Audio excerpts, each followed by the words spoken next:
Et bonjour à toutes et à tous. Bienvenue pour ce renouveau des streams de Twitch. Je suis toujours en compagnie de Manu. Est-ce que Salut ça à tous. va? Écoute, ça va très bien. Ça va très bien. Et toi? Bah très bien. On va continuer notre petite découverte des différents composants qu'il peut y avoir, enfin des différents concepts plutôt, qu'il peut y avoir sur Rust. Salut Alexandre! Et du coup, aujourd'hui, ce qu'on va voir, c'est la gestion d'erreurs dans Rust. Donc, toi, tu es un développeur Python, donc tu as l'habitude de faire des blocs de try-catch quand tu veux gérer des erreurs. C'est bien ça? C'est ça. Ou alors faire C'est des ça. ifs. C'est ça. Ça dépend de la manière dont on veut gérer les erreurs. Après, développeur Python, c'est beaucoup dire, mais j'utilise Python comme langage principal. Et je sais pas si tu te rappelles, quand on avait fait notre jeu de cartes, on était tombé dans un cas où on avait besoin de renvoyer une erreur. Et du coup, on avait créé une énumération où on avait le cas positif et on avait le cas négatif. Est-ce que tu te Ouais. rappelles de ça ou pas? Vite fait. Et du coup, on avait fait du pattern matching derrière dessus, si je dis pas de bêtises. Exactement. Ouais. C'est exactement ça. Du coup, bah, on va reprendre un peu la même chose, sauf que on va introduire une série de concepts qui vont permettre de pouvoir gérer les erreurs beaucoup plus facilement et surtout pouvoir propager cette erreur dans l'ensemble du code. Et ça, Rust permet de le faire extrêmement facilement grâce à un petit opérateur qu'on va voir juste à la fin du live. Est-ce que tu es prêt? Je suis prêt. J'ai une première question déjà. Oui. Par rapport à Python. Donc Python, il y a différents types d'erreurs. Les erreurs sont des objets, attribute error, value error, etc.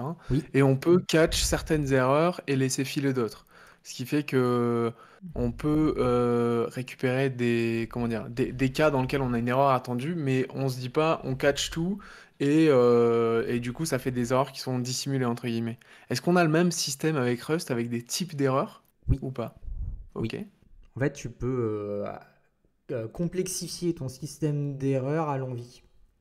Et tout ça, ça va passer par un système d'énumération.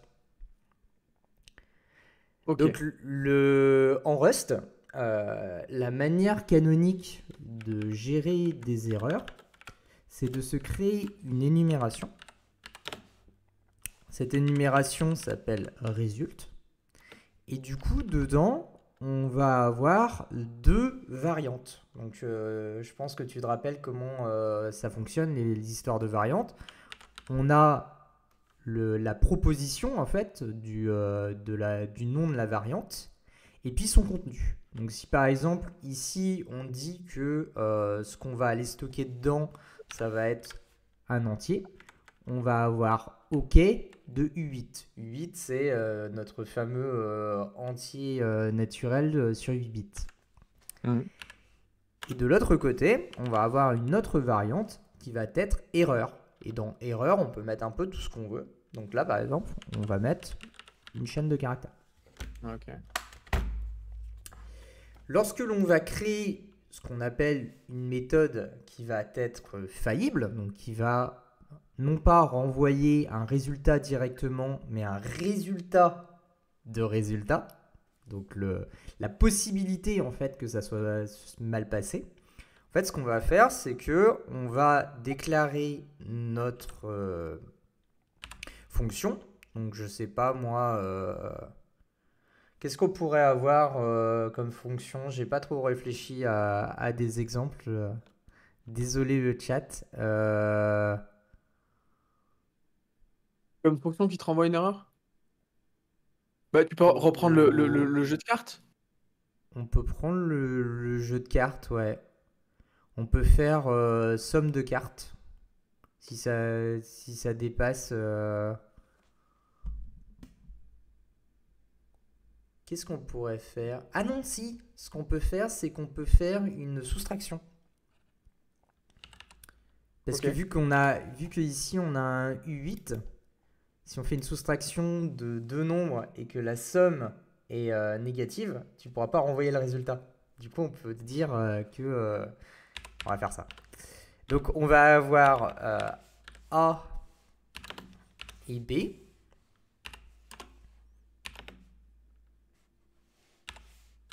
Et ce qu'on va faire, c'est qu'on va dire, au lieu de renvoyer directement la soustraction de A moins B, ce qu'on va faire en fait, c'est qu'on va renvoyer le résultat de ça. Et donc, lorsque on va faire notre implémentation, on va vérifier si B est supérieur à A, alors on va renvoyer non pas une chaîne de caractères, mais en fait, on va aller renvoyer un résulte erreur de, je sais pas moi, qu'est-ce qu'on pourrait mettre donc format, c'est une macro qui va permettre de faire, de formater en fait une chaîne de caractères. C'est un peu comme les f-strings que tu as en Python. Je sais pas si tu as déjà utilisé ça. Ouais. Si. Mais c'est ce qu'on utilise aussi dans la macro println du coup. Exactement. Sauf que Ouais, là, au ok. lieu d'écrire le résultat, il va générer une chaîne de caractères que Ok, tu vas tu peux pouvoir envoyer après ensuite et tu vas imprimer ensuite. Ok. Exactement. Donc là, on peut dire B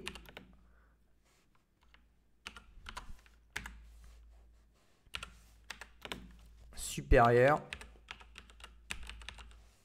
à A.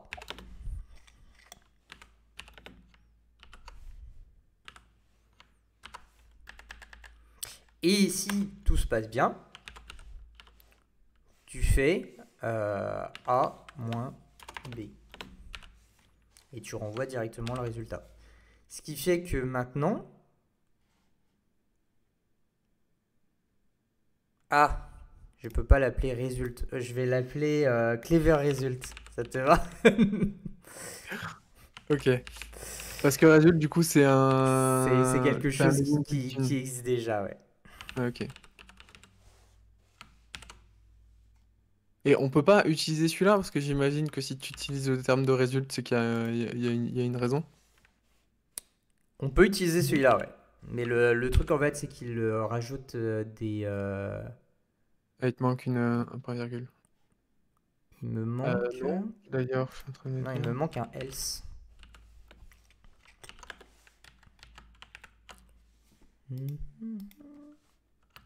Ah, tu peux pas en Rust. En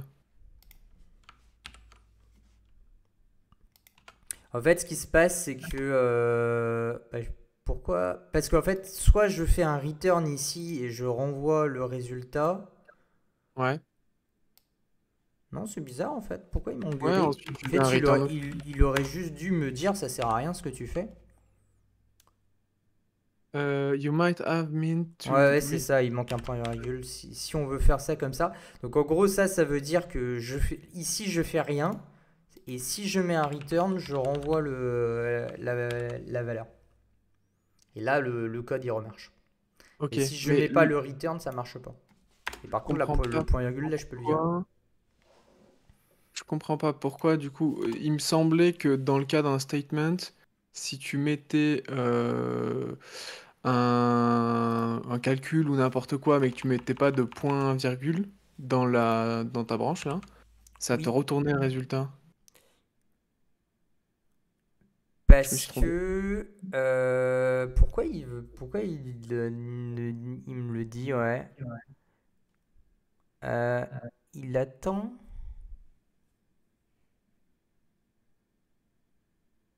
J'avoue, je suis pas certain de pourquoi il m'engueule là pour le coup. Parce que A... Attends. Non, tu me poses une colle, en vrai. Je sais pas pourquoi il m'engueule là. Il s'attend à ce que tu retournes rien?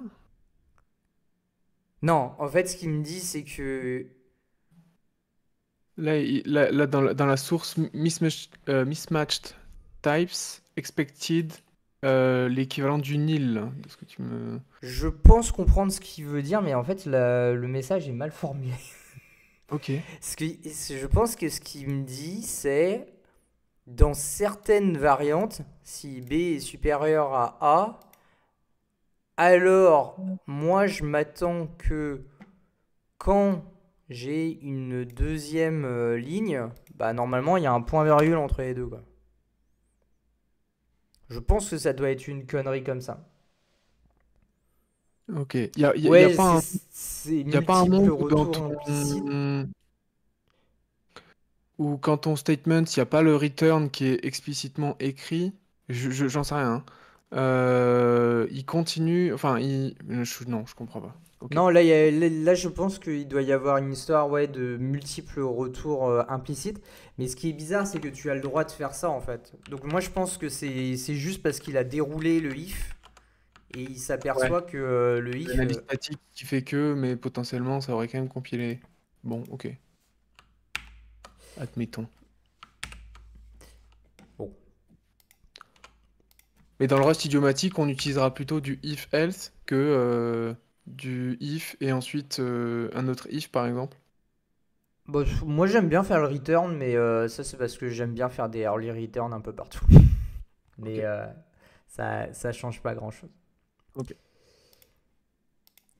Et je vais juste rajouter un petit truc. En fait, en Rust, on a la possibilité de rajouter des indications supplémentaires au langage pour rajouter des comportements, donc rajouter des traits en fait à notre système.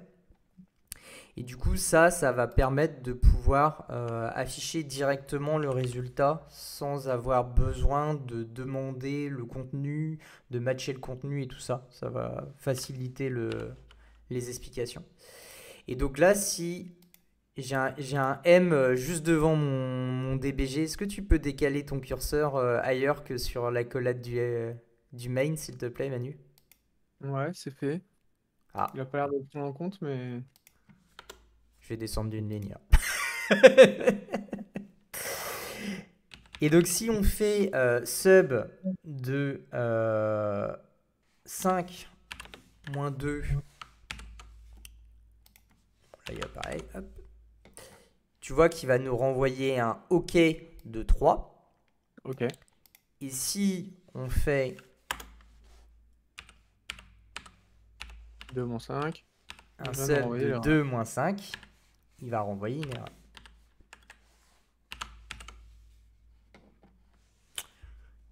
Tu vois l'idée? Je vois l'idée.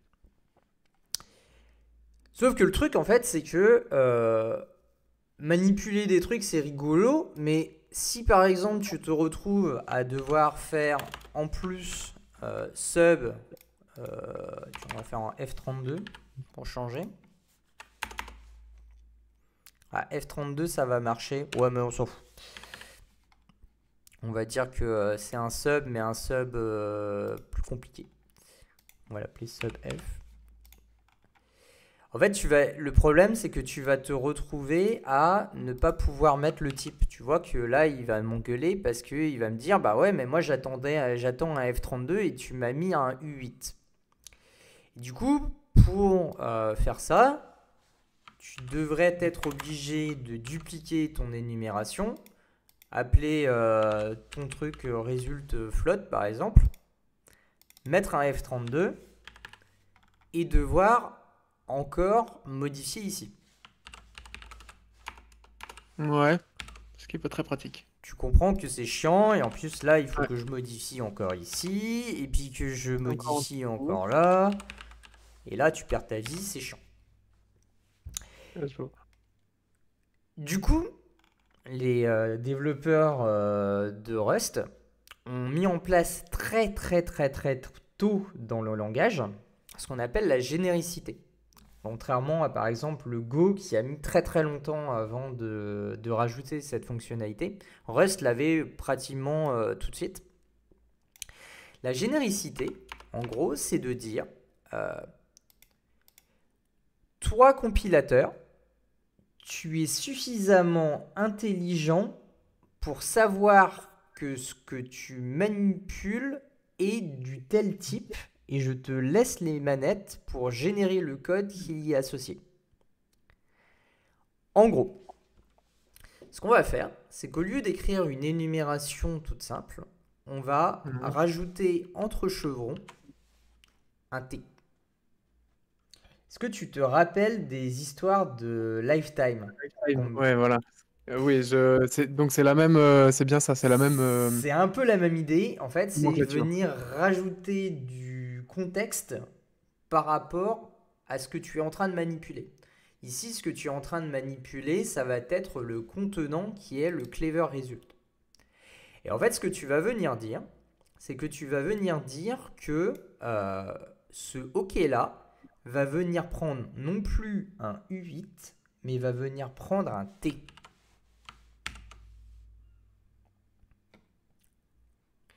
Et comme tu as dit que ton clever result prenait un T, maintenant, c'est à toi d'expliquer qu'est-ce que tu veux mettre dans ce T. Mais ça, tu vas pouvoir le faire pour ton sub et pour ton sub F. Puisque ici, tu vas pouvoir dire maintenant ça va prendre un clever result de U8. Et ça va venir prendre un clever result de F32. Ok. Il fait que...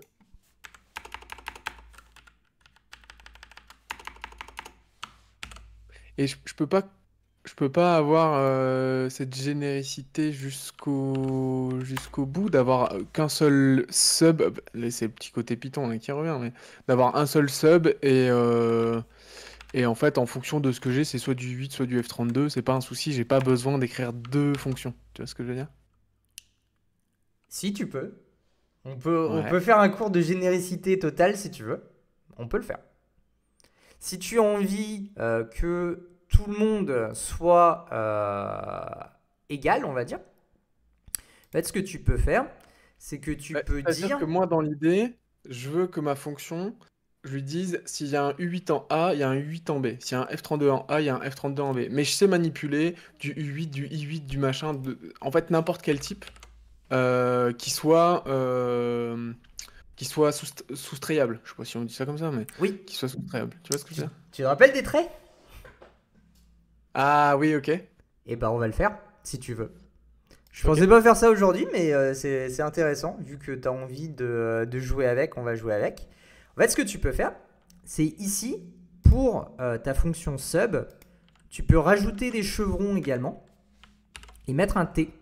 Et dire que tout le monde c'est du T. Ok. Sauf que là, tu as le compilateur qui va t'engueuler. Pourquoi?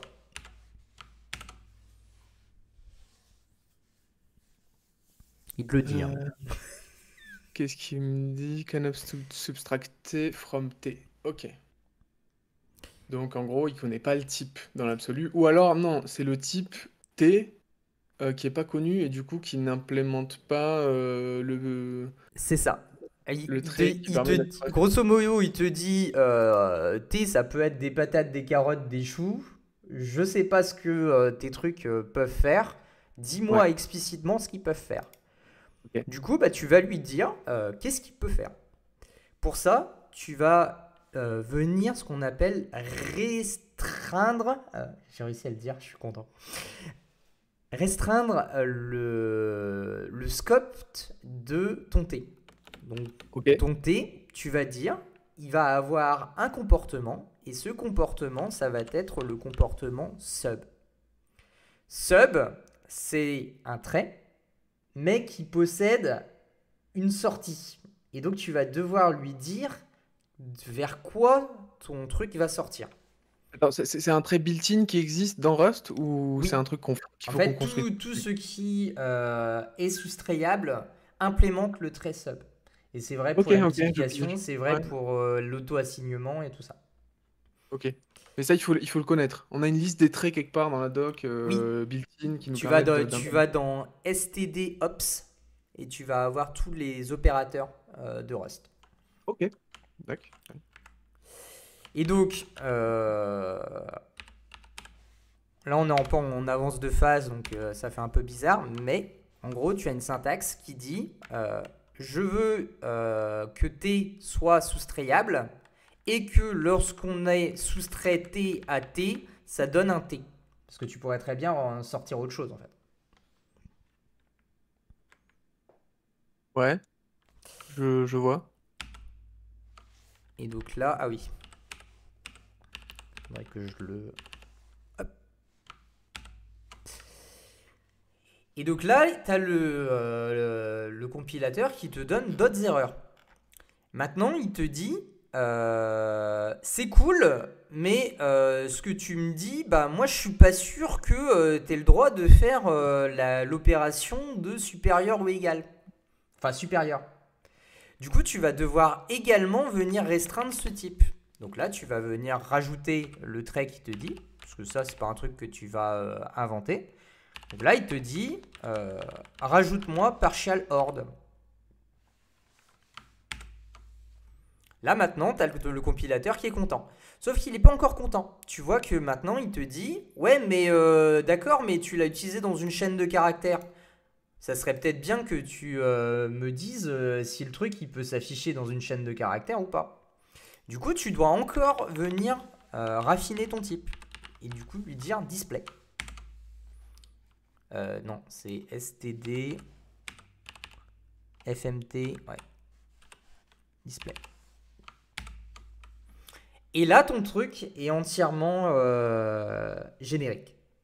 Donc là, tu peux remplacer sub par sub normal et ton code, il tourne. Ok, donc là, si je reprécise ce que tu viens de faire, donc le sub f, on l'utilise pas, du coup, on s'en fout. Ce qu'on a dit, c'est Ouais. que, en fait, on va créer une fonction qui permet de soustraire deux machins. Ces deux machins, on les connaît pas. On sait pas leur type en avance. Par contre, il faut que les types des machins qu'on va essayer de soustraire, ils implémentent le trait sub. Si c'est pas le cas, du coup, ça refusera. Enfin, ça refusera.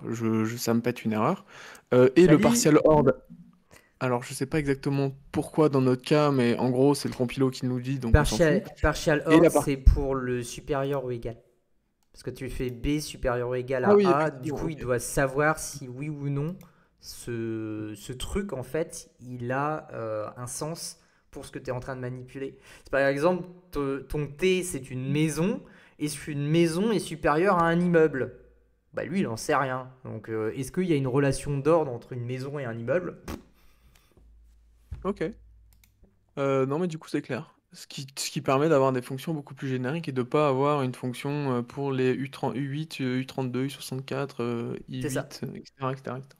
Ok, fine. Ok? La syntaxe est imbitable, comme ça, La mais, syntaxe mais est imbitable parce que là, je t'ai fait la version dégueulasse. En fait, ce que ok. tu peux faire, c'est que tu peux dire ton T,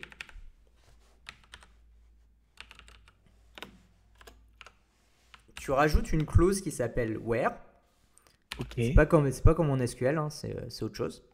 Ouais, Et tu, j'imagine. et tu peux dire tout ton truc là, tu le mets là. Et là, ça commence à être un petit peu plus joli. Ok. Le where, c'est une condition particulière dans laquelle tu restreins le type que tu as en entrée. Enfin, ce qu'on a fait tout à l'heure, c'est juste que.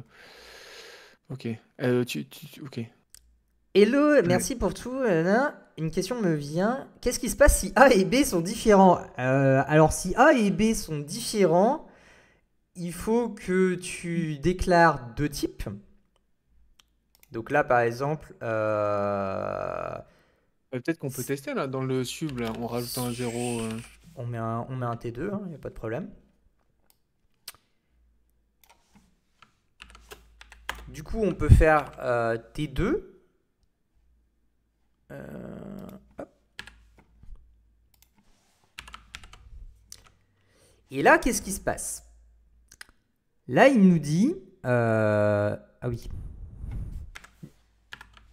Hop. Là, il nous dit... j'essaye de transformer un T... Enfin, j'essaye de soustraire un T à un T2. Sauf que les opérations que tu as mis ici, bah, elles ne te permettent pas en fait de pouvoir soustraire un T et un T2. De la même manière, il ne sait toujours pas ce que c'est en fait. Et donc, il faut que tu racines le type T2 pour pouvoir le transformer en le type T pour pouvoir avoir tes opérations qui fonctionnent. Donc si par exemple ici tu veux faire la relation d'ordre et la relation de soustraction, en fait ce que tu vas devoir faire, c'est que tu vas devoir dire que ton B, par exemple, il doit pouvoir être de type T. Et donc ça veut dire que ton B, en fait, il faut qu'il implémente une méthode qui s'appelle into. C'est un système en fait qui permet de transformer quelque chose en autre chose. Mais ça aussi, c'est un trait. Et donc si tu regardes ici, en fait, il va te dire, bah, là maintenant, tu veux utiliser ce genre de conneries, bah, il va falloir que ton T2 se conforte à l'utilisation du trait from.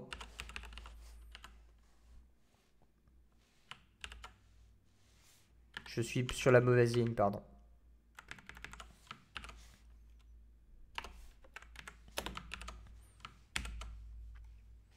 Et là, ça marche. Et donc là, maintenant, si par exemple, je fais sub de 5 moins 2,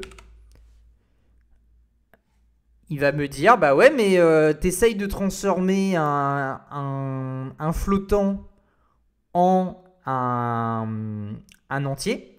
Bah moi, je sais pas faire ça. Du coup, bah, cette fonction-là ne marchera pas de cette manière en utilisant directement le trait from.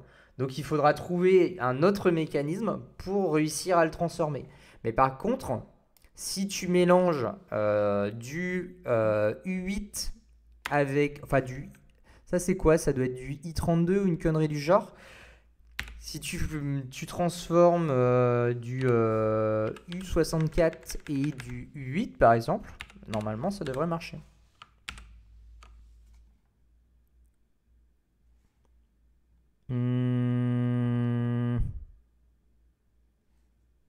Attends. J'ai le T2 qui sert à rien, je pense.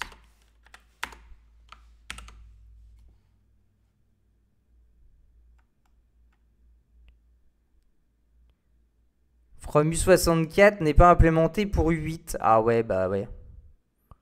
Bon, après, le problème, en fait, c'est qu'il faut trouver les traits qui vont bien. Est-ce que, par contre... C'est ça le problème, en fait. Quand tu commences à jouer avec de la généricité comme ça, c'est qu'il faut trouver les passerelles qui permettent d'amener d'un élément vers un autre élément. Mais normalement...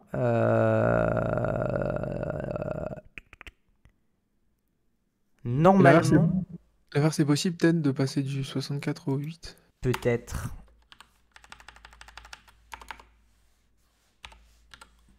Peut-être. Ah oui, il doit pas pouvoir le placer. Ouais, c'est ça, t'as raison.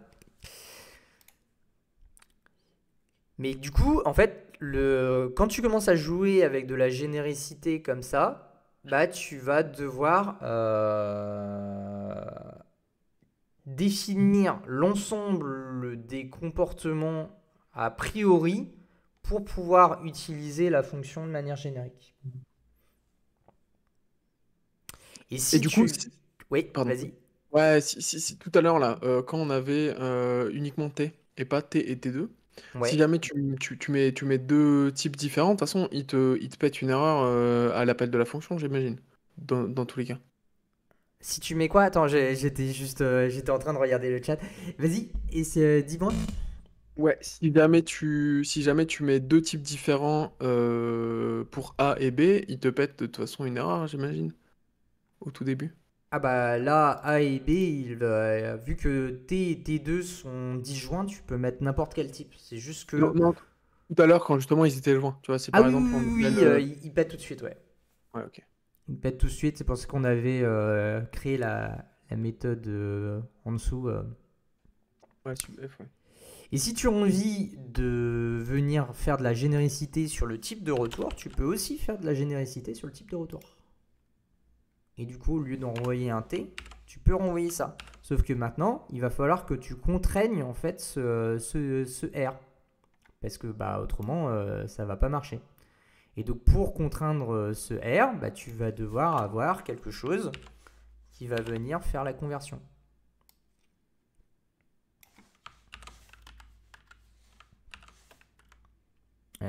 Oui, et comme de toute façon T et T2 implémentent déjà sub, partial order et display, t'as pas besoin de le rajouter dans le résultat.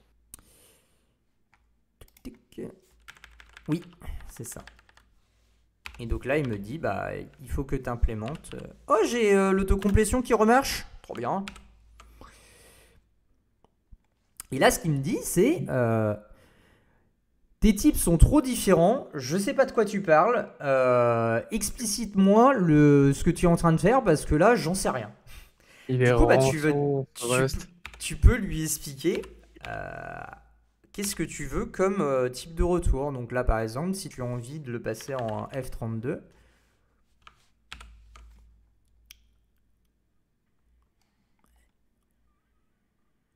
Expect the token. What? j'ai oublié 2 points.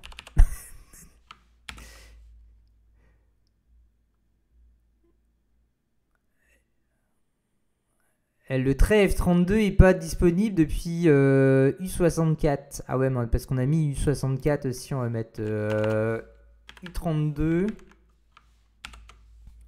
et U64. Et donc là, en gros, ce que tu lui dis, c'est les deux types d'entrée, bah, tu les connais, puisque je t'ai donné leur type. Par contre, le type de sortie qui est un U64, j'aimerais bien que tu me fasses la soustraction et que tu le convertisses en U64. Et tout ça, c'est au travers de la signature.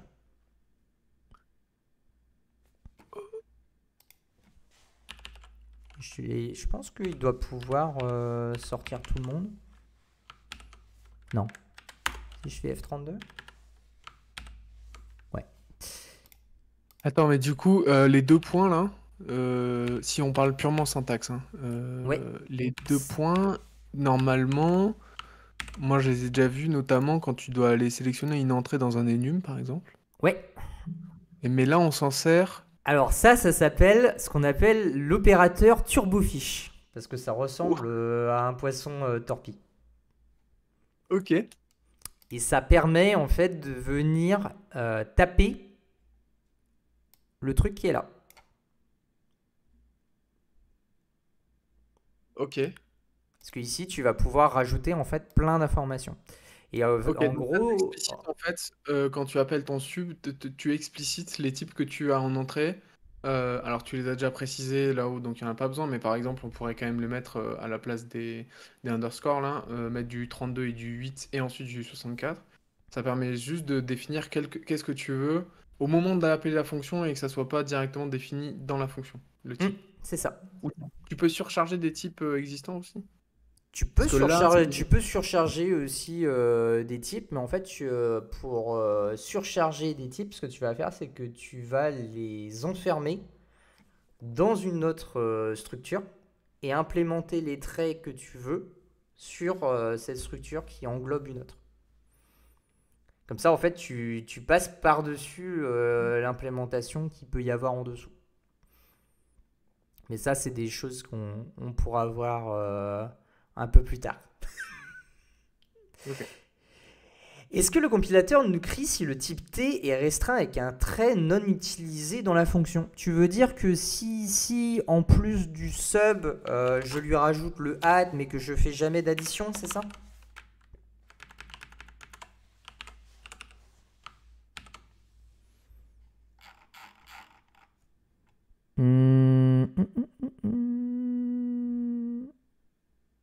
Il ne semble pas, non. Non, il s'en fout.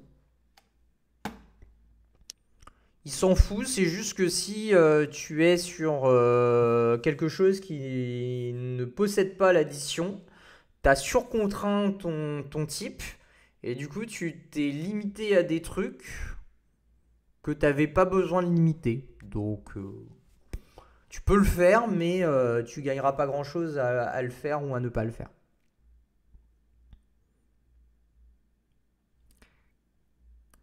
C'est beau pour la générosité, Mathieu.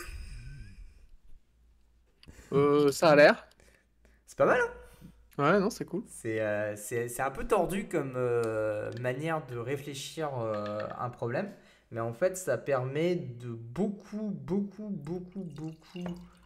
euh, mettre à plat en fait ce que tu es en train de manipuler.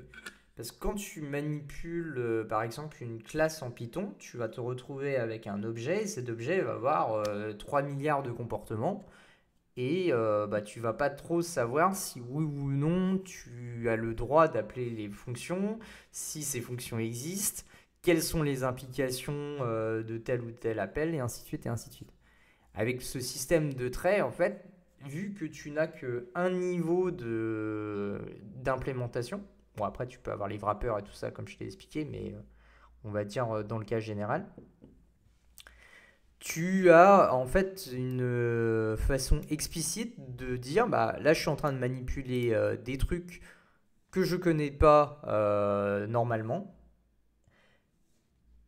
Si tu les rencontres dans le code, donc si par exemple, en fait ici, ah ça je l'ai pas dit.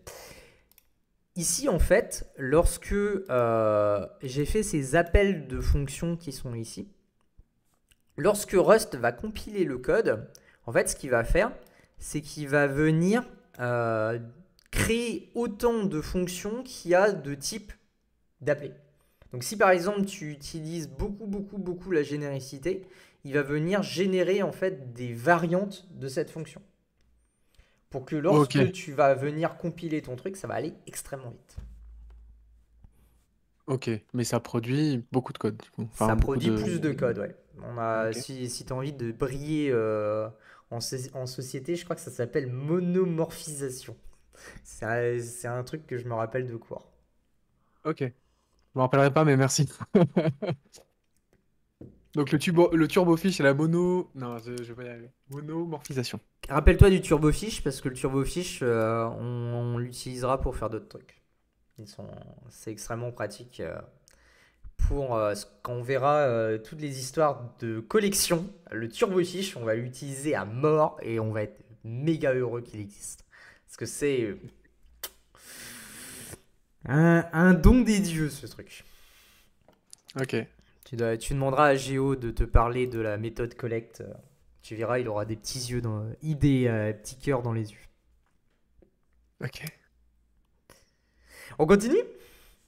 On continue. C'est chiant quand même qu'il y ait un R, un string ici dans l'erreur. Ce serait quand même mieux si aussi c'était générique. Du coup, bah, on va génériciter ça aussi.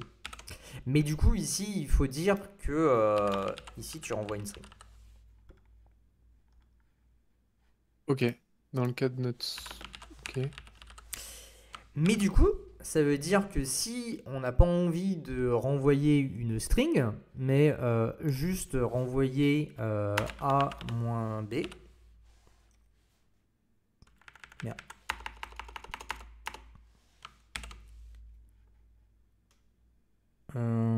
Oui. Et du coup, ici, je vais renvoyer un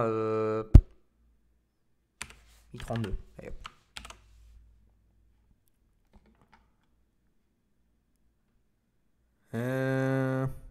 Si t'as deux F32 en entrée, tu peux renvoyer un I32 en sortie?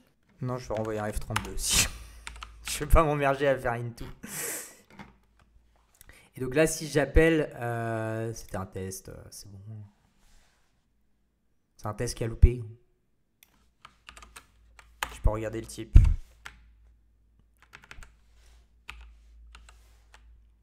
Donc lui, il a pas de turbofish.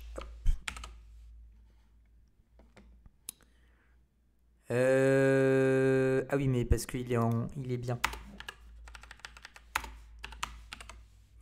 Et là, tu vois que bah, je ne renvoie plus une, Ah une ok, chaîne tu de renvoies une erreur. caractères, mais un F32. Et comme ça me permet de pouvoir stocker ce que j'ai envie dedans. Parce que, comme tu vois ici, ce E-là, il n'est contraint par rien. Il est juste contenu. Donc tu peux stocker ce que tu veux dans ce E. Et pareil pour ce T. Et comme c'est quelque chose qui est totalement commun et que personne n'a envie de réécrire ça ad vitam aeternam, bah, en fait, tu as directement un- une énumération qui est exactement celle-là, plus des comportements intéressants qu'il y a dessus, qui va en fait te permettre de pouvoir simplifier ton code. Et donc, au lieu d'écrire les histoires de Clever Result, OK, Clever Result, machin bidule, en fait, ton code va devenir ça. Et comme tu vois, c'est exactement le même comportement. Ok, mais ils sont dispo dans le contexte global, quoi. Parce C'est que ça. résulte, c'est un enum built-in, quoi. C'est ça. Ok. Donc là, tu vois que maintenant, le compilateur, il gueule. Parce que il vient de s'apercevoir que tu es en train de manipuler un, un result. Sauf que pour lui, un result, c'est tout de suite alerte. Tu es en train de manipuler quelque chose qui s'est cassé la gueule. Tu dois gérer les erreurs. Et du coup, pour gérer les erreurs, là, tu peux récupérer normalement le contenu après un DBG. Tu vois qu'ici, maintenant, dans mon A, j'ai mon résultat de U64 string. Sauf que c'est toujours un résultat de U64 string. Du coup, maintenant que j'ai fait ça, bah, dans la logique, il faudrait que je fasse du pattern matching. Donc je vérifie qu'il y a une erreur. Et s'il y a une erreur, afficher l'erreur par exemple. Donc là, par exemple, ce qu'on pourrait faire, c'est faire un iflet. Tu te rappelles du iflet? Ouais, je supporte pas cette... Mais oui, oui, je me rappelle. Eh ben, Je- regarde je- maintenant pourquoi on fait du iflet. Parce que là, en fait, ce que tu peux faire, c'est que tu peux faire iflet de mon erreur et récupérer mon erreur. Récupérer le contenu de l'erreur et non plus récupérer. Oh, tiens, on va faire le DBG encore.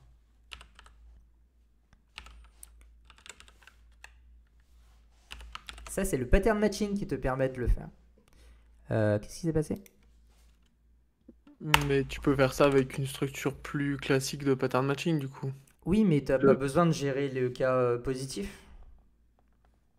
Si tu n'as pas besoin de gérer le cas positif, c'est chiant de s'emmerder à gérer le cas positif. Ah ouais, tu passes direct par du leaflet. Mais là, dans notre cas, si on veut imprimer on veut l'imprimer, le cas positif.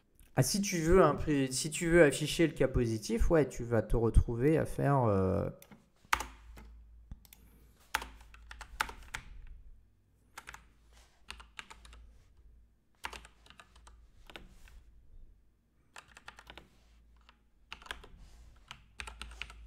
Donc là, tu vas avoir. Ah bah tiens, je te laisse l'écrire. Ça fait longtemps que t'as pas écrit. Écris-moi le match. Donc là, c'est résulte, donc c'est un... Si vous avez des questions dans le chat, n'hésitez pas. Um, c'est un truc Hmm. comme ça. Euh, donc ça, je print num. Et sinon, j'ai une erreur. Et c'est une string, je vais l'appeler R. Et ça va me donner, bah, je vais print, c'est pareil. Print ou DBG, c'est pareil. Comme tu veux. Voilà. Alors, là, d'ailleurs, est-ce que je peux faire un truc comme ça, hein? Ouais. Et là, je fais... et voilà. Ah oui, c'est vrai que tu utilises des BG. Il y a un truc qui a l'air de pas bien se mettre. La news résulte. Quoi? Non, c'est bon. Ok. Maintenant, tu me le fais pour toutes. Ah, c'est relou ça. Ah, c'est relou, hein. Du coup, qu'est-ce que tu veux faire? Est-ce que tu veux faire une fonction générique qui renvoie l'erreur et ou le résultat? Ou est-ce que il y a peut-être un autre moyen? Bah, Je te c'est vrai laisse. que moi, Je j'aurais te- tendance à faire une fonction Et ben, je te laisse faire la fonction générique qui gère tous les retours de tous les subs. Vu que tu m'as lancé sur les fonctions génériques. Ah, une fonction générique qui Mhm. récupère tous les subs. Print result, on va l'appeler.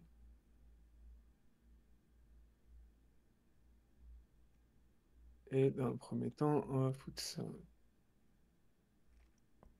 Donc print result, on ne sait pas ce qu'on va avoir. Et le result, du coup, ici, c'est result qui est de type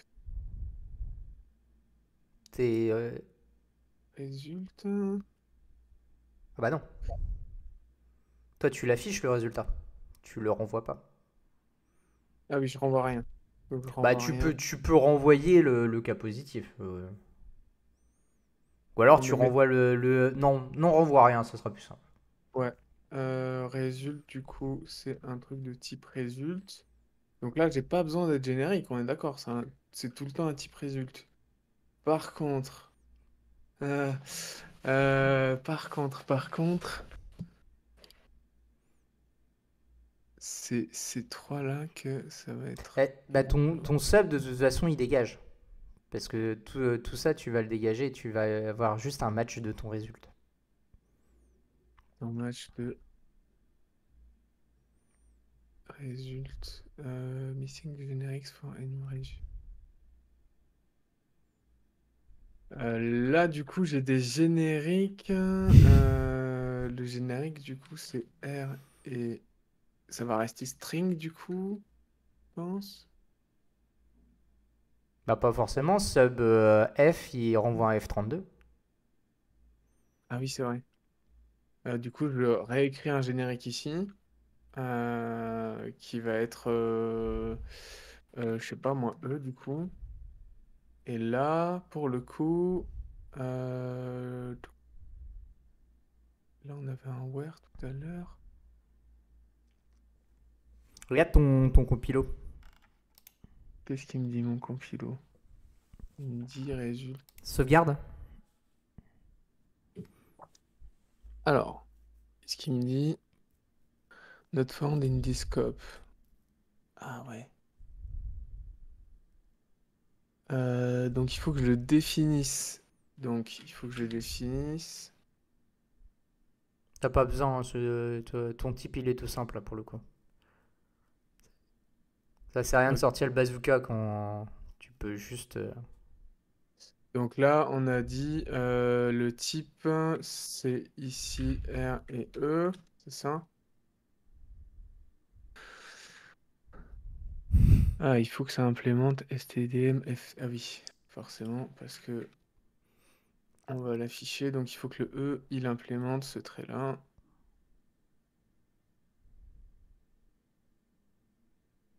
Donc le bazooka, on le rentre. Et alors, ok, qu'est-ce qu'il me dit là?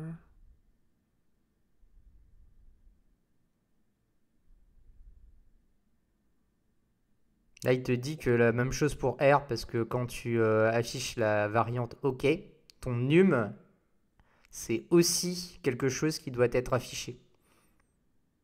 Ok.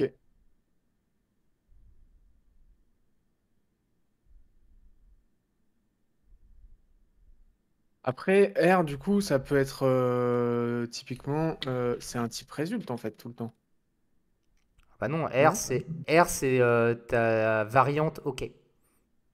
C'est le T qu'on avait dans le Clever Result. Ok. Et du coup, je peux pas mettre un truc comme ça? Ça veut rien dire, ça. Non, En fait, tu écris juste ce que le compilo te dit d'écrire.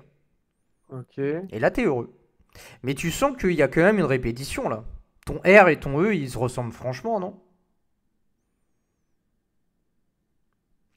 Ouais, je suis le petit. Mon R Bah, et mon E seront. les deux sont un type qui est contraint par FMT Display. Ouais. Du coup, ça veut dire que, en fait, tu n'as que un seul type en contrainte. le fait d'être display. Ok.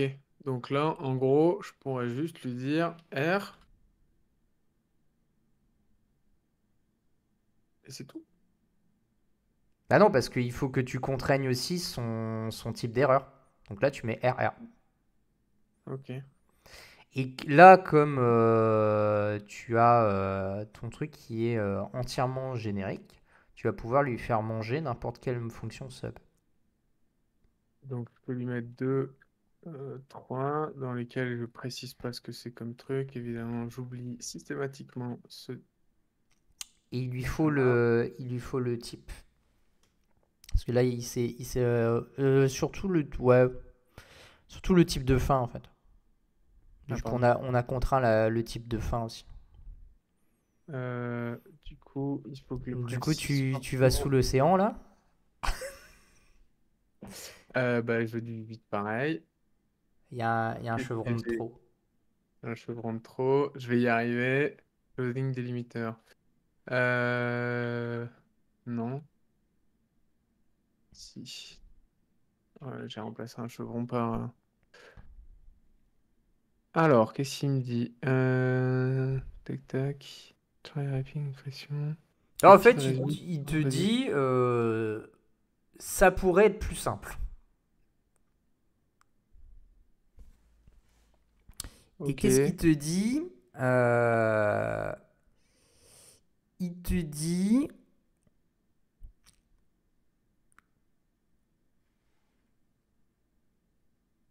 Alors attends. Ah, Qu'est-ce j'arrive pas à piler. qu'est-ce qu'il te dit Result 8 string. J'arrive même plus à lire ce que t'as. Attends. Ton sub, il renvoie un résultat.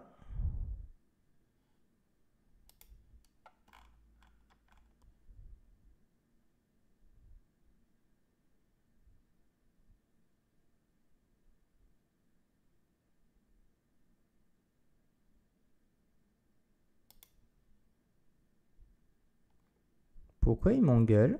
Ah, c'est bizarre ça. Vu qu'on est en impro total, c'est normal qu'il y ait des trucs qui soient un peu foireux, mais. Et si on le décortique, Ouais, vas-y, c'était exactement ce que j'avais fait. si on met un truc, genre on avait dit quoi? On a dit sub, on a J'ai dit le que copier, j'ai le copier-coller si tu veux. ça on s'en fout, on a dit que ça c'est du 8, on a dit que là on a du 2 et du 3, on s'en fout. Et donc là, DBG, on a dit 2A, ça donne pas ça. Alors celui-là, on va lui faire taire. Ah oui, déjà, si j'oublie des trucs, ça va pas aller. Donc le DBG de A, c'est quoi? C'est 5 supérieur à A. Donc on a un retour, c'est une erreur. Si je lui mets print result de A, il nous dit quoi? Il nous dit try wrapping the expression in variant of result. Ok, erreur. Mais j'ai bien une erreur, il me ressort bien une erreur. Ah, bah alors là, je suis con parce que, évidemment, j'ai supprimé le truc. C'est moi qui suis bourré ou quoi? Attends. J'arrive pas à comprendre.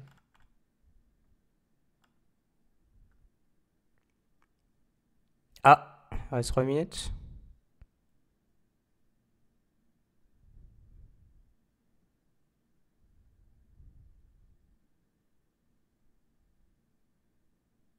Alors là, attends.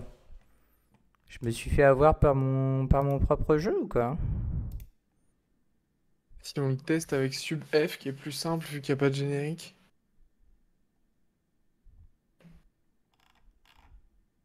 Ouais, ça va faire la même chose, hein, je pense. Attends. Qu'est-ce que quoi? Je lui donne à manger un résulte. Résulte de R.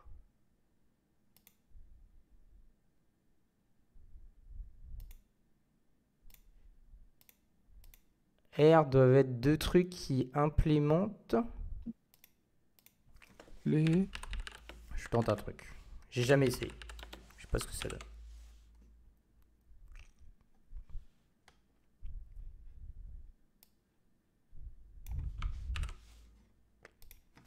J'ai jamais fait ça. En fait, on fait jamais ça parce que ça sert à rien. Ok. Le...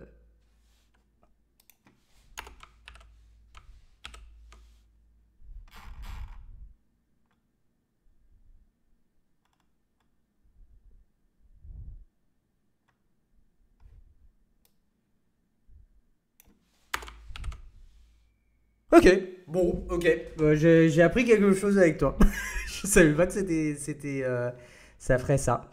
En gros, ce qui s'est passé, Ouais. à mon avis, Ouais. Je peux pas dire que j'ai tout compris à ce qui s'est passé, hein. ouais, mais moi non plus, parce que j'ai jamais fait ça. En gros, ce qui s'est passé, c'est que on lui a déclaré un R. On lui a dit qu'il fallait que ce R implémente display.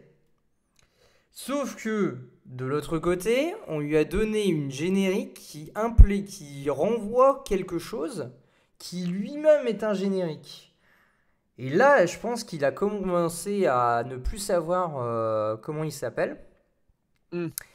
Et du coup, pour contrer ce problème, ce qu'on fait, c'est qu'on lui dit, au lieu d'avoir quelque chose qui est totalement dans les airs, Ah, tu l'implémentes donne-moi quelque chose qui implémente display. Mais je vais regarder pour la prochaine fois pourquoi c'est ça. Parce que là, je suis vraiment pas sûr. Ok. Mais c'est pas la manière idiomatique de faire parce qu'on fait jamais comme ça, c'est ce que je comprends. Ah non, personne fait ça comme ça. Mais en Euh, gros, quand il disait qu'il fallait mettre un OK autour, c'était pour le rassurer sur ce qu'il était en train de manipuler. Parce que si tu lui faisais un OK de quelque chose, il t'aurait forcé à te dire de quoi tu parlais. Du coup, tu aurais été obligé d'expliquer ce qu'était l'erreur. Et là, il avait tout le type complet qui était pour lui. ok. Est-ce que tu peux On enlève relancer une autre la session? session. Ah ouais. Ouais, merci de m'avoir envoyé dans les tréfonds du langage, là, parce que De rien, c'est pas fait exprès, mais de rien. moi, c'est ça qui est le mieux, hein.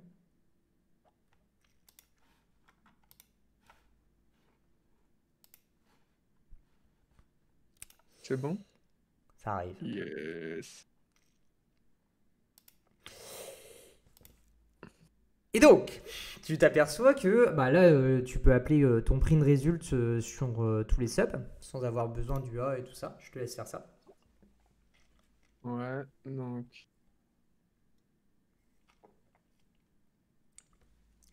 Résultat.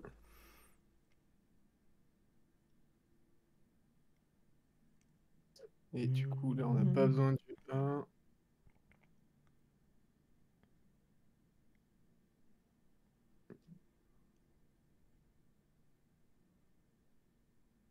Et là, ton code, il fonctionne.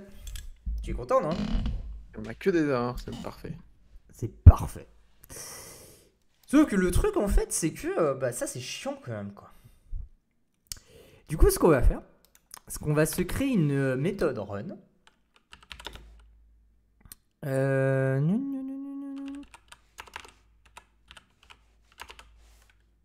Ouais.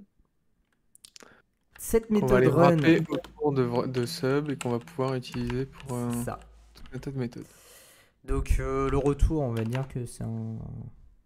On n'a pas besoin de retour. Donc on met ensemble vide. Je sais pas si tu te rappelles ce que c'est. Ouais, le nil, on fait pas de retour. Enfin, l'équivalent du nil. C'est le nil, ouais. C'est le nil.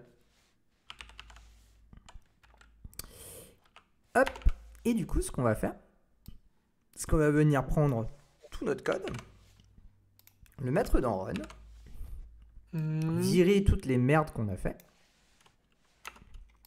Ok. Je suis un peu vexé du coup, mais ok. Bah, tu vas voir que tu seras pas vexé après. Tu vas dire, mais trop bien.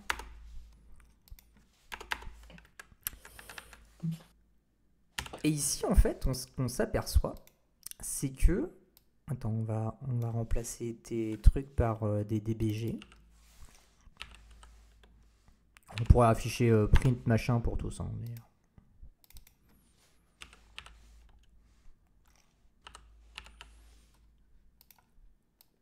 En vrai, ça sert à rien parce que de toute façon, ça va péter avant. Il y a une erreur. Ok.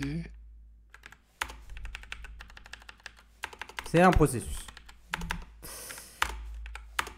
Donc là, on a toutes nos fonctions.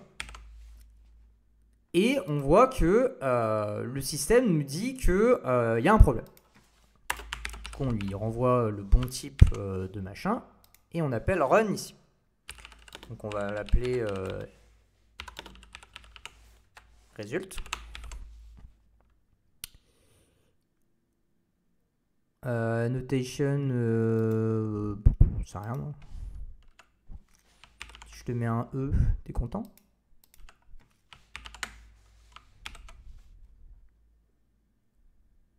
Ah. Il sera pas content parce que machin. Si je lui mets...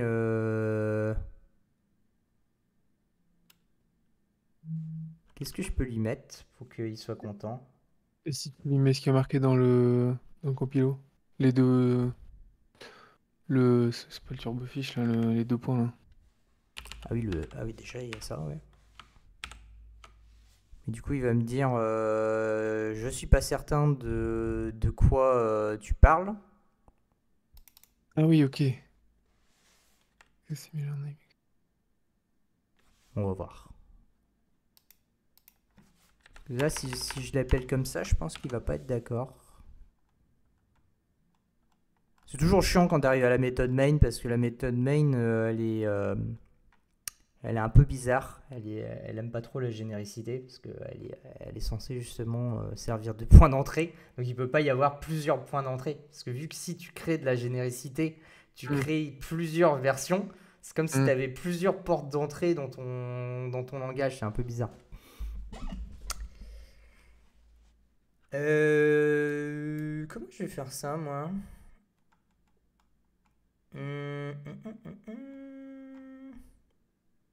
Mais du coup, pourquoi t'as besoin d'un générique sur Run là?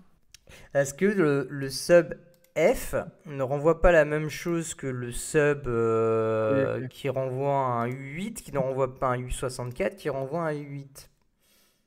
Donc tu as besoin d'avoir quelque chose qui formate tout ce qu'il y a à formater.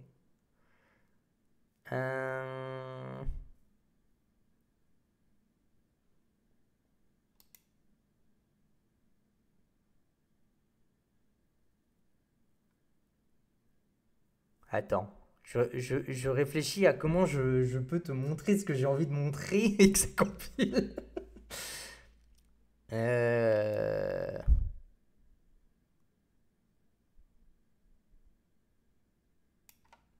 Si je lui mets any, est-ce qu'il est content?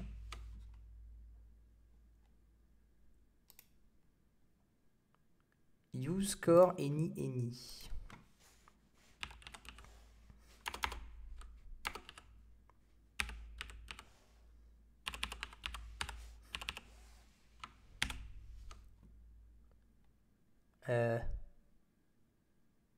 Din. Du coup, là, il va me dire qu'il me faut une box, c'est ça?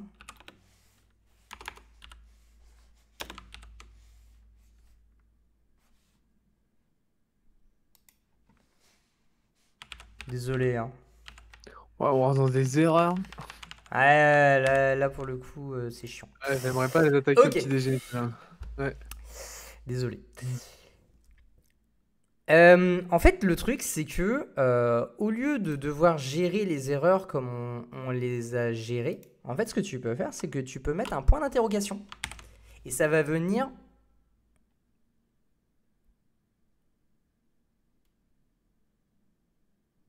Et ça va venir...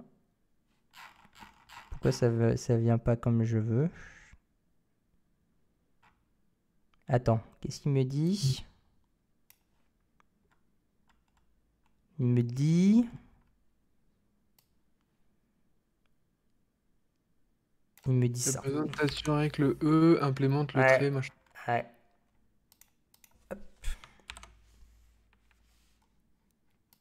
Wow, wow, wow. Je crois que j'ai cassé mon... C'est bon? Non, il manque un crochet. Et du coup... Caché sous un nouveau nom. Mais non, mais je suis pas caché. Je travaille, monsieur. Ça a pas l'air, mais... Attends. Si je fais ça... Ah, je pensais pas me faire emmerder par la méthode main. Ok, nanana. Din. On verra ce que c'est les din, les box et tout ce bordel après. Ouais, du coup, il y a un sacré paquet de trucs là. Ouais.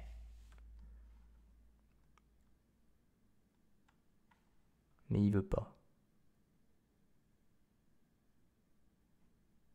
Attends, est-ce qu'il faut que je rajoute ça en plus? Oh non. Oh, je suis navré. Hein. Non, non, non, mais c'est bien. On est dans les entrailles du bordel là. Box din, 2 size de bidule de machin.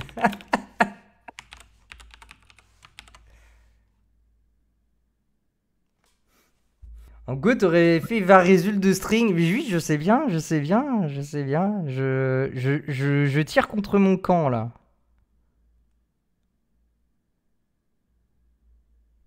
Mais c'est pareil, c'est des trucs qu'on ne fait pas en fait. On utilise une bibliothèque qui s'occupe de toutes ces entrailles. Ok.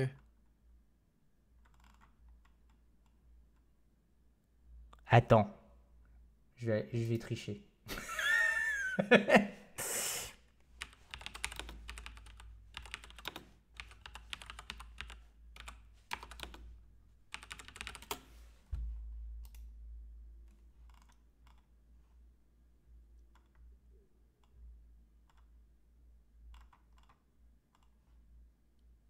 Ah, c'est comme ça.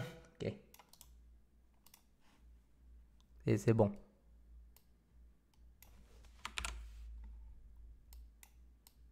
On va y arriver. J'en doute pas, j'en doute pas. Oh merde. Oh, le tir contre son camp. C'est quoi? C'est Core ou c'est STD? Je sais jamais. STD, je pense.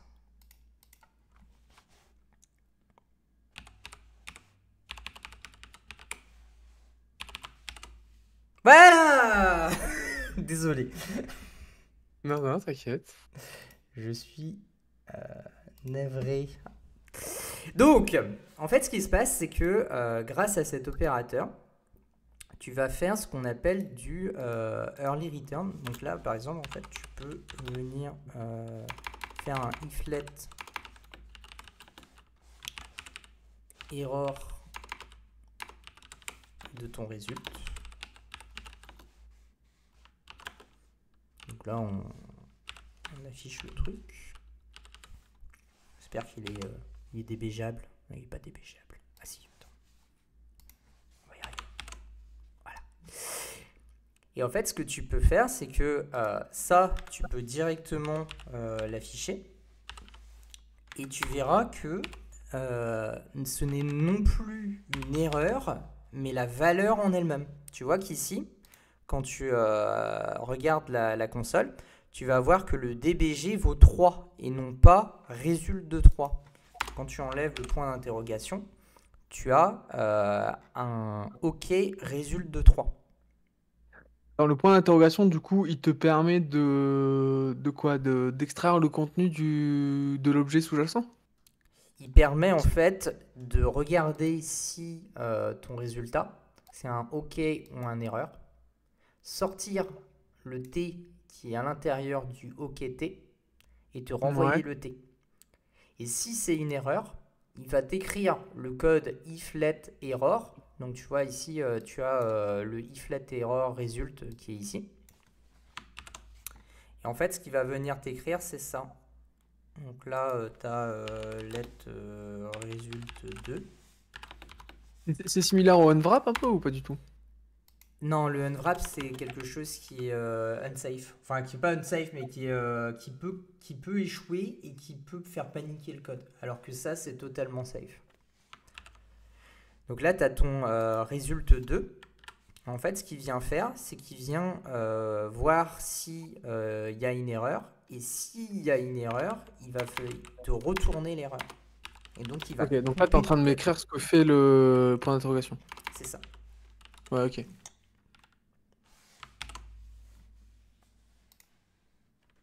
Ouais, into.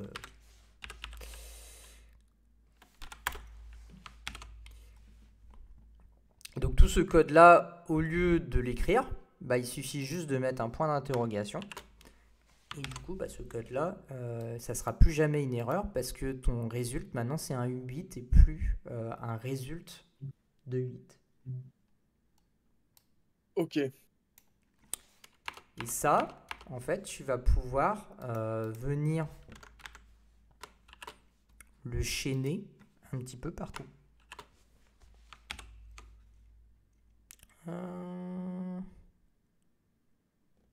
Oui, bon, d'accord. Pour certains trucs, ça ne marche pas parce que mon erreur dégueulasse là que j'ai mis au-dessus n'est pas gérée.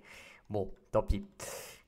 Ça marchera pas pour tous, mais Ah, dans le tube F, du coup, vu que tu renvoies en directement la fait, valeur, ça marche pas? le F32, il n'arrive pas à le gérer. Mais Ok. si tu as envie de faire des devoirs supplémentaires, en fait, tu as une méthode qui s'appelle map error qui va prendre une fonction. On verra ça après, comment ça marche réellement. Et en fait, l'erreur que tu es en train de manipuler là, ça va être ton F32. Et donc, si tu as envie de le retransformer en quelque chose qui va être utilisable, par exemple, bah, tu n'as qu'à le retransformer en une chaîne de caractères. Et ça va être accepté. Parce qu'en fait, ce que tu vas faire, c'est que tu vas prendre ton F32 et tu vas venir le transformer en la chaîne de caractères F32. Ce que tu vois Ok. ici, en fait. Ce que tu pourrais faire dans le sub F directement, quand tu renvoies ton erreur, finalement, tu renvoies directement. Parce que j'imagine que, comme tu sais que tu vas renvoyer un résultat et que tu as un certain nombre de méthodes qui sont acceptées sur le résultat en question, tu peux directement dans ton sub F, si jamais il y a un B C'est supérieur ça. à un A, tu retournes le contenu du F32, mais sous forme de string. Et là, tu vois que ton compilateur, il te dit unused result. Mais dès que tu mets un point d'interrogation, en fait, tu viens couper cette histoire de j'utilise pas ce qu'il y a besoin. Et ce qui est super intéressant, c'est que si, par exemple, tu as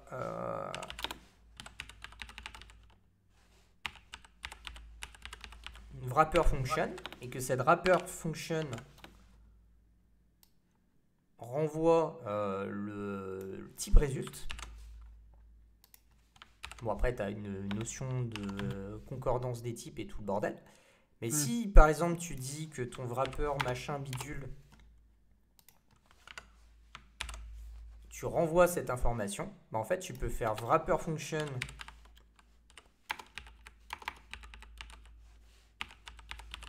J'ai perdu l'autocomplétion, c'est pour ça que je suis lent. De ton truc. Et en fait, il va venir remonter. Attends, qu'est-ce qu'il me dit? Cannot find, je l'ai mal écrit. Ouais. Et donc là, il me dit ta fonction là. Donc par exemple, on pourrait écrire println. Autrement, ça n'a aucun sens de le faire. Println before. Println after.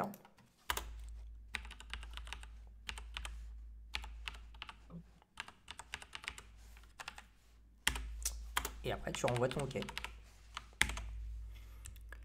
Et là, dans la méthode run, soit tu renvoies le résultat au main, soit tu viens récupérer le résultat du wrapper et faire ce que tu as envie avec.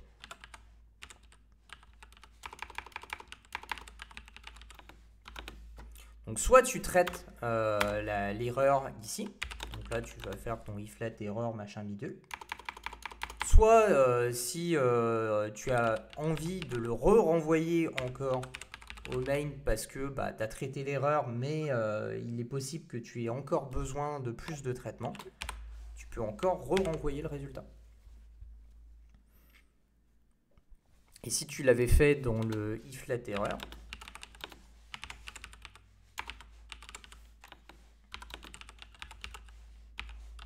putain, mais l'autocomplétion, qu'est-ce que c'est bien pourtant. Ce que tu peux faire, c'est que tu peux créer une nouvelle erreur, c'est avec la variante erreur de résulte, et renvoyer cette erreur encore. Sauf que là, tu vois que ici, il te dit, ouais, mais tu as déjà utilisé le machin. Du coup, si tu as envie d'utiliser uniquement une référence de l'erreur, tu fais ça. Du coup, là, il est pas. Ah ouais, mais là, il va pas être d'accord. Il pourra pas le faire. Parce qu'en fait, il a l'erreur qui est là, on va dire qu'elle est pas contente, quoi. On peut peut-être faire un clone. Non. Donc, je pourrais pas montrer ce que je veux. Mais tu vois l'idée, quoi. Je vois. Et du coup, tu peux remonter les erreurs de fonction en fonction, quoi. C'est ça. Pour dire, même si j'ai traité l'erreur, donc je sais pas, moi...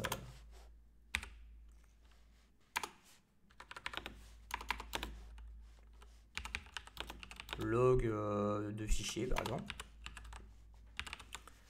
Tu peux quand même renvoyer l'erreur à ton mail, qui lui va avoir une gestion plus fine de tout ce qu'il y a besoin. Ok. Est-ce que ça va? Ça va, ça va.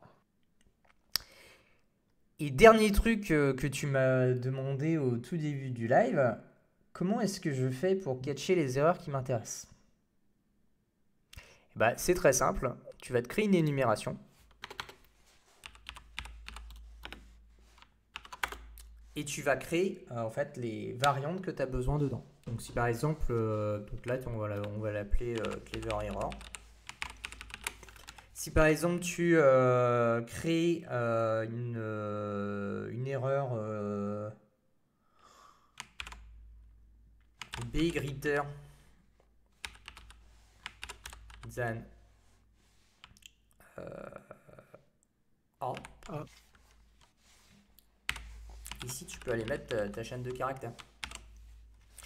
Et du coup dire que maintenant le retour de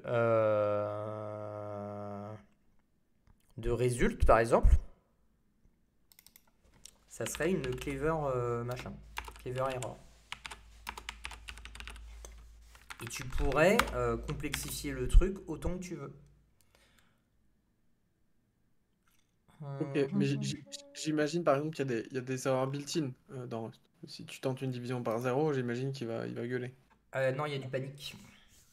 D'accord, il panique, mais du coup, les paniques sont déjà flaguées avec un type ou pas? Les paniques, non. Mais par contre, ce que tu peux avoir, c'est ce qu'on appelle les wrapping numbers.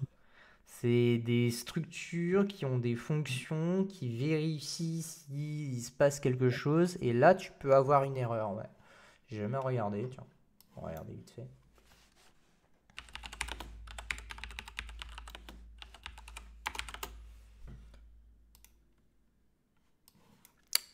Donc, si tu as une soustraction bits, sub.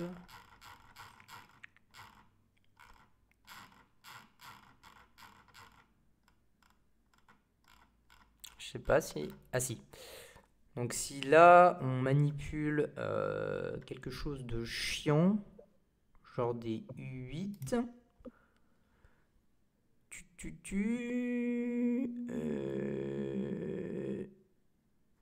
Ton sub va te renvoyer un wrapping.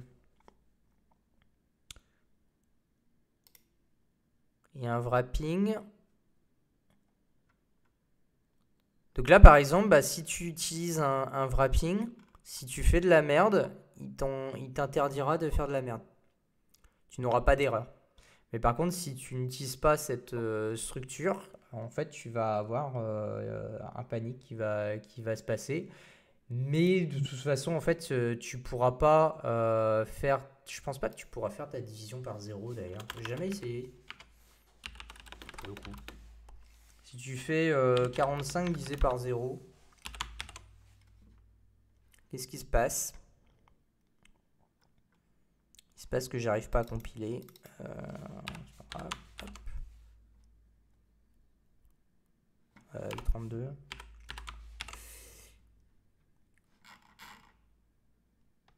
Qu'est-ce qui s'est passé? Il y a un truc qui s'est passé? Ah oui, là. Cette opération paniquera au runtime. Il est impossible de diviser 45 par 0. Oui, de toute façon, Du coup, il t'a empêché de le compiler, mais il te dit ça panique. C'est pas une erreur, c'est un panique. Tu vas pas avoir quelque chose qui va t'aider si tu forces le comportement. En gros, si ici je mets mon truc, si ici je fais A divisé par B ici, ah oui. Ouais, mais c'est chiant. On va faire le sub F. On va y arriver. J'y crois. Si ici je fais le A sub F ouais. et que je Et mets du coup, un tu 0 passes un pour le 0. B, Ouais. je vais me prendre un taquet.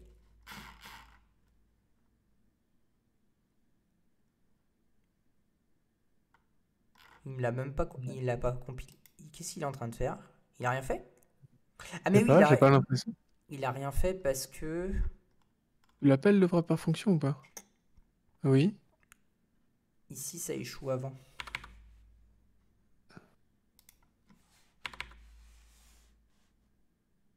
C'est ça, hein, sub. Qu'est-ce qui échoue? J'ai pas l'impression que ça échoue là. C'est la wrapper fonction, en fait, elle est jamais appelée parce que celui-là il pétait avant.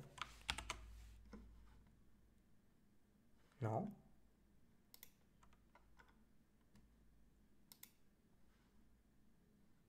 J'ai le before qui est pas appelé. Attends.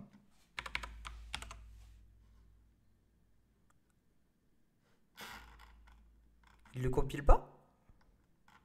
C'est trop chelou.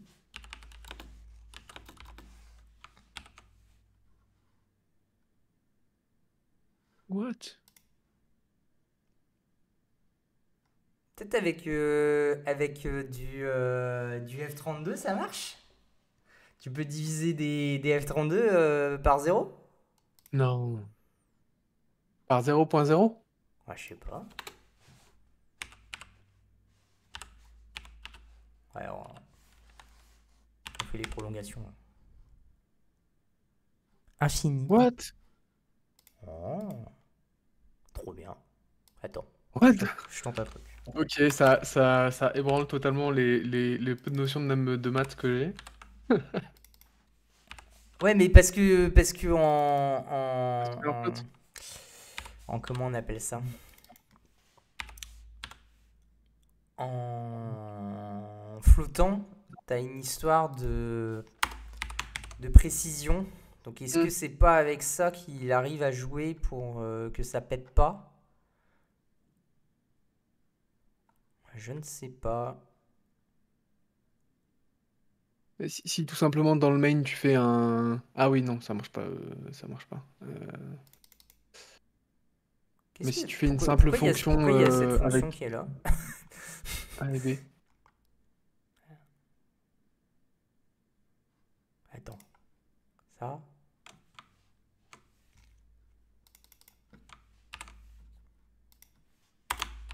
Bon, on en aura pris des chemins de traverse aujourd'hui. Ouais, c'est vrai on n'a pas été tout droit là. Ah, merci. Donc tu te prends, tu Voilà. prends un bon panique des familles avec les entiers, mais pas avec les flottants. Et donc, il te le dit, attends, to divide by zero. Ce qui fait que j'imagine que ce panique-là, il est flagué avec. C'est une erreur du coup. Enfin, tu vois, c'est ça que je comprends pas. Le code est mort là. J'entends bien, mais Ta prod a craché. tu peux récupérer. J'espère que tu mets pas ça en prod. Tu peux récupérer le panique du coup? Tu peux pas le try-catch le panique. Tu peux try-catch un panique. Ah, ça sera pour une autre fois peut-être. Dans loin, je pense. Alors, c'est ce que ça sera pour les tests un peu compliqués. Ok. Mais je pense qu'on a fait assez de hors-piste pour aujourd'hui. C'est vrai que c'était folklorique là aujourd'hui. Bon, bah cool. Bah, on a rajouté une demi-heure au compteur, c'est pas grave. Je pense que t'as appris plein de choses là, pour le coup. Ouais, et il y a des chances que je sois pas le seul. Est-ce que vous avez apprécié cette petite séance de 4x4? Parce que là, pour le coup, peut-être qu'on parle tout seul. Hein. On parle tout seul depuis tout à l'heure. La réalité est une illusion. Bref, bah on va arrêter là. J'espère que ça vous a plu. Et puis, bah on va essayer de faire des streams un peu plus régulièrement. Bon, bah, pour la semaine prochaine, c'est mort, puisque je suis à la Tour Tech. Mais. Salut, Tim. Mais je pars là. Je vais manger, parce que j'ai pas mangé encore. Moi non plus. Et donc on essaiera de refaire une séance de Rust dans 2 semaines. Donc dans 2 semaines, ça fait on est en février... Le 14. Essayez de faire une autre séance de Rust le 14. Où on verra d'autres concepts amusants de Rust. Mais je laisse la surprise pour la semaine prochaine. Et ben, je vais vous souhaiter une bonne journée. Je suppose Manu aussi. Ouais, bonne journée, merci pour tout. Et à dans 2 semaines du coup. Et merde pour Tour Tech. Merci beaucoup. Bonne journée à tous et bon appétit à ceux qui ont fait la bêtise de ne pas manger comme moi. À Et plus bon tard. appétit. Salut.